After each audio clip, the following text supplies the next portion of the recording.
This is Brother Peter Diamond of vaticancatholic.com. I was going to be talking about Inquisition myths busted. Before I get into the rationale of the Inquisition and whether or not it was justified, I want to refute some of the myths that are common surrounding the number of people who were put to death. I'm going to be focusing primarily on the Spanish Inquisition, and I won't be able to cover all the points in just one part, but I will cover some important ones. I will be focusing on the Spanish Inquisition because it's by far the most notorious of all the inquisitorial tribunals. First of all, what was the Inquisition? It was an ecclesiastical court or tribunal created by the Catholic Church for the region of Spain, and it was created in 1478. What people have to understand is that during the Middle Ages, heresy was considered to be a capital crime, like murder. Okay, the rationale was that just as it is a grave evil to kill the body and to take someone's natural life, it is even a more grave evil to kill someone's soul, which is done through perverting the truth, which will send him to hell. And this rationale was shared not only by Catholics at the time in the Catholic Church, but also by the eventual Protestants, such as Martin Luther and John Calvin. Luther openly called for the death of the cardinals and the Pope. John Calvin put people to death. In one notorious case, John Calvin had Michael Servetus put to death because he denied the Trinity. And before Servetus was under his control, Calvin even warned him. He says that for if he came near him, as far as my authority goes, I would not let him leave alive, end quote. So in the Middle Ages, they took heresy very seriously, and we can see how this rationale is rooted actually in what God decrees in the Old Testament for certain sins and violations of his law. He decrees the death penalty. And people on all sides were condemned for the capital crime of what they considered to be heresy. And many Catholics, countless Catholics, were killed in the eventual Protestant countries, such as in Protestant England. Many Catholics were put to death, and in many other places. Before I get more into that, and whether it was justified and so forth, I want to refute the popular myths about the Inquisition. How many people did the Spanish Inquisition put to death? Well, according to common Protestant opinion, it was millions. For example, just quickly surveying what some different Protestant websites say about this, we read things like this, quote, "The Catholic inquisitors tortured, crippled, burned, and imprisoned millions of people." Another website says that for 1,200 years, hundreds of thousands of loyal Catholics tortured and slaughtered tens of millions of, quote, heretics. Another website says that the Church killed hundreds of thousands of Jews and took their possessions.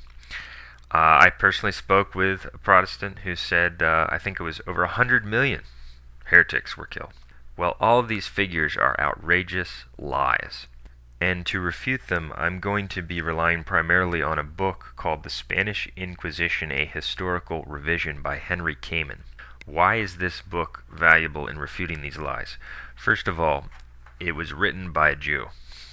It was published by Yale University Press in 1997, and this individual, Henry Kamen, is not only Jewish, but he's considered to be, by the historical community, a first-rate historian. He is a fellow of the Royal Historical Society and a professor of Higher Council for Scientific Research in Barcelona.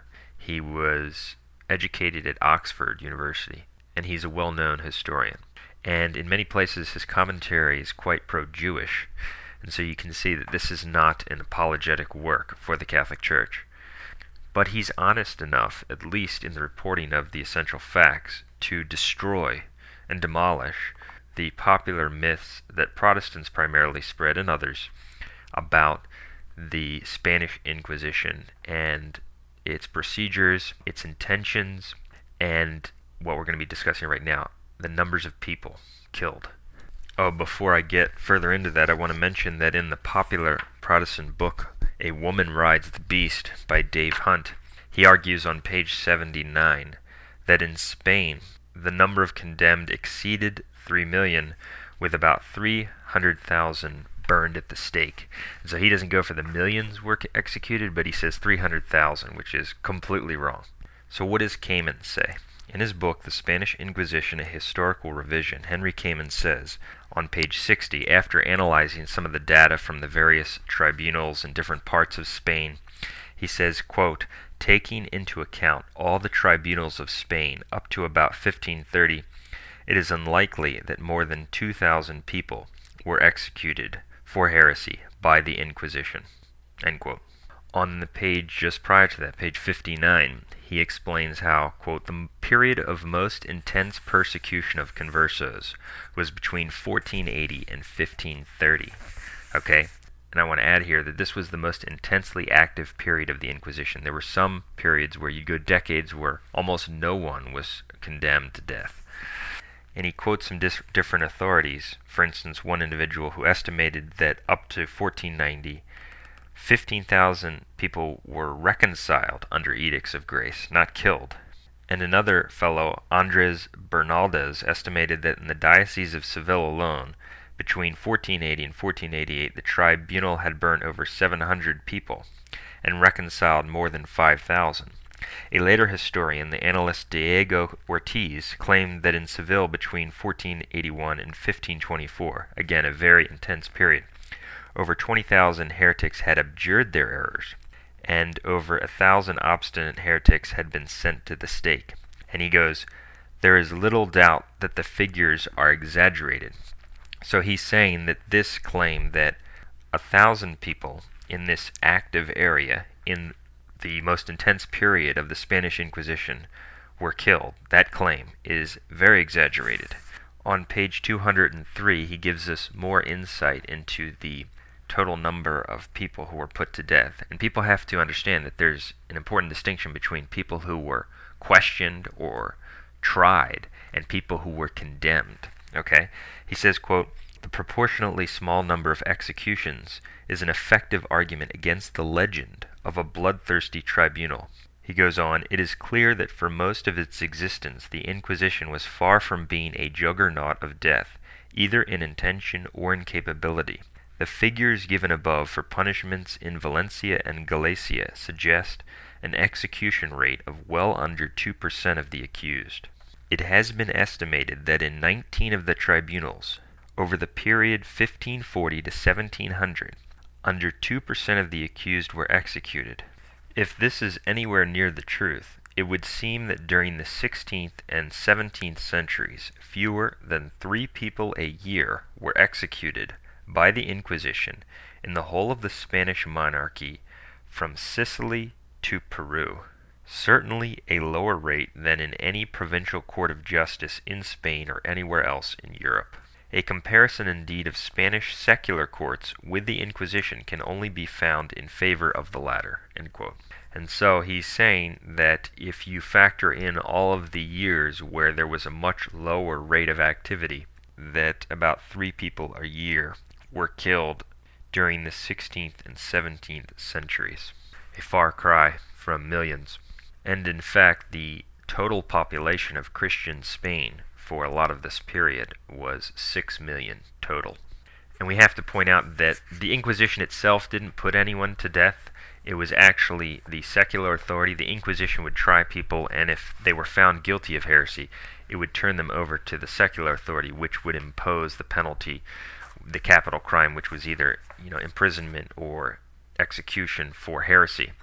But many people were reconciled. The courts, on the whole, were quite fair if you accept the rationale under which it operated. They were certainly not perfect, just like any legal system has its mistakes and its abuses. And it should also be emphasized that the Inquisition only had jurisdiction or authority over baptized Christians. Okay?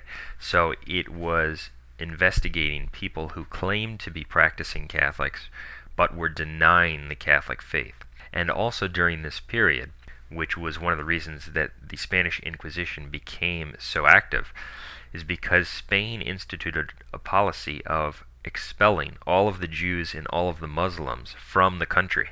And so what you had was, rather than leave, some of these individuals, these Muslims and Jews, converted, but their conversion was not sincere, and so they were still practicing their false religions. And so the Inquisition analyzed whether there was evidence for this and tried those who were guilty, and thousands and thousands and thousands were reconciled.